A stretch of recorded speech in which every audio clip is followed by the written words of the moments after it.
Assalamualaikum warahmatullahi wabarakatuh. Di tanganku ini ada handphone Oppo A5 III yang terkunci pin. Ponsel terkunci, coba lagi dalam 16 detik. Teman-teman bisa lihat bahwa handphone ini terkunci pin.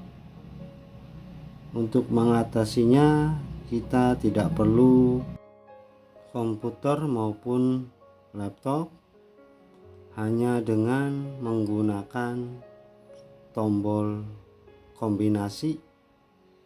Pertama kita nonaktifkan dulu handphonenya sampai benar-benar mati, tekan tombol power sampai matikan daya, dan kemudian tekan volume bawah tombol power secara bersamaan.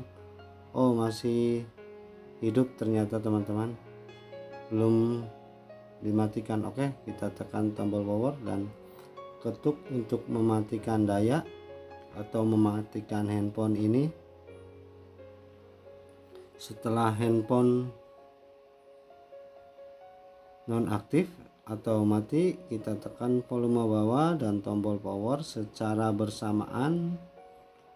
Jika muncul tampilan Oppo, kita lepaskan tombol power, tahan dan tekan volume bawah.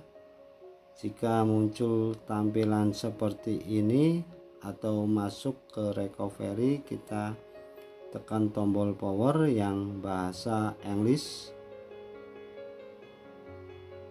Tidak bisa, bisa teman-teman, kita klik saja format data dan di sini kodenya 7285. Kita tulis saja kode format data handphone Oppo A5 III ini. Oke, kemudian klik format. Kita tunggu sampai handphone benar-benar reboot atau wiping please wait selesai. Kemudian klik OK. Kita tunggu handphone restart dengan sendirinya. Kita sementara handphonenya, karena proses loadingnya lumayan lama, kita letakkan dulu handphonenya. Jika video ini bermanfaat, jangan lupa subscribe, like, and share. Aktifkan tombol lonceng notifikasi untuk mendapatkan video-video terbaru dari saya. Wassalamualaikum warahmatullahi wabarakatuh.